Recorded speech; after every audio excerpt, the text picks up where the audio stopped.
রাসূল সাল্লাল্লাহু আলাইহি সাল্লাম ফাতিমা রাদিয়াল্লাহু তাআলা আনহার জন্য পাত্রী খুঁজছিলেন। তখন একদিন আবু বকর রাদিয়াল্লাহু তাআলা আনহু আর উমর রাদিয়াল্লাহু তাআলা আনহু আলী রাদিয়াল্লাহু তাআলা আনহুর সঙ্গে গল্প করছিলেন। দেখলেন আলী রাদিয়াল্লাহু তাআলা আনহু কেমন যেন চুপচাপ। আবু বকর রাদিয়াল্লাহু তাআলা আনহু বলে উঠলেন, আলী, তুমি ফাতিমার কাছে বিয়ের প্রস্তাব দিচ্ছ না কেন? উমর রাদিয়াল্লাহু তাআলা আনহু মাথা নেড়ে বললেন, হে আলী, তুমি তো সবচেয়ে উপযুক্ত। আলী রাদিয়াল্লাহু তাআলা আনহু একটু লজ্জা পেলেন, বললেন, আমার তো হাতে তেমন কিছু নেই বিয়ে করার মতো। আবু বকর রাদিয়াল্লাহু তাআলা আনহু হেসে বললেন, তুমি শুধু প্রস্তাব দাও, বাকিটা দেখা যাবে। আলী রাদিয়াল্লাহু তাআলা আনহু সাহস করে রাসূল সাল্লাল্লাহু আলাইহি ওয়াসাল্লামের কাছে গেলেন, কিন্তু চুপচাপ থাকলেন। রাসূল সাল্লাল্লাহু আলাইহি ওয়াসাল্লাম বললেন, আলী, তুমি কি কিছু বলতে চাও?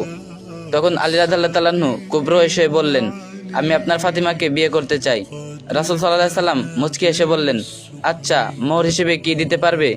আলী রাদিয়াল্লাহু তাআলা আনহু বললেন, আমার তো শুধু সেই ঢালটাই আছে। রাসূল সাল্লাল্লাহু আলাইহি ওয়াসাল্লাম বললেন, ঠিক আছে, ঢালটা বিক্রি করে মোহরের অর্থ জোগাড় করো। আর বললেন, যাও আবু বকর, উমর, উসমানদের খবর দাও। আলী রাদিয়াল্লাহু তাআলা আনহু গিয়ে উসমান রাদিয়াল্লাহু তাআলা আনহুকে ঘটনা জানালেন। উসমান রাদিয়াল্লাহু তাআলা আনহু নিজেই সেই ঢালটা কিনে নিলেন। আবার যাবার সময় সেই ঢালটাকেই উপহার হিসেবে দিলেন। তারপর আবারও কিছু উপহার দিলেন। এভাবে একে একে আবু বকর রাদিয়াল্লাহু তাআলা আনহু এবং উমর রাদিয়াল্লাহু তাআলা আনহুর কাছে যাবার পর তারাও খুব খুশি হয়ে উপহার দিলেন। তারপর উপহার এবং ঢাল বিক্রি করা অর্থ নিয়ে আলী রাদিয়াল্লাহু তাআলা আনহু রাসূল সাল্লাল্লাহু আলাইহি ওয়াসাল্লামের কাছে আসলেন। রাসূল সাল্লাল্লাহু আলাইহি ওয়াসাল্লাম বললেন, এই উপহারের অর্থ দিয়ে ওয়ালিমার আয়োজন করো। বুখারী 5150 ও মুসলিম 1424। ভিডিওটা ভালো লাগলে একটা শেয়ার করে দিন।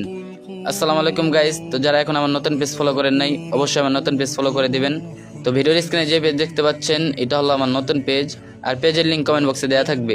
তো আজকে একটা গল্প আপলোড দেবো, তো সবাই পেজটি ফলো দিয়ে রাখেন। তো সবাই ভালো থাকবেন, সুস্থ থাকবেন, আল্লাহ হাফেজ।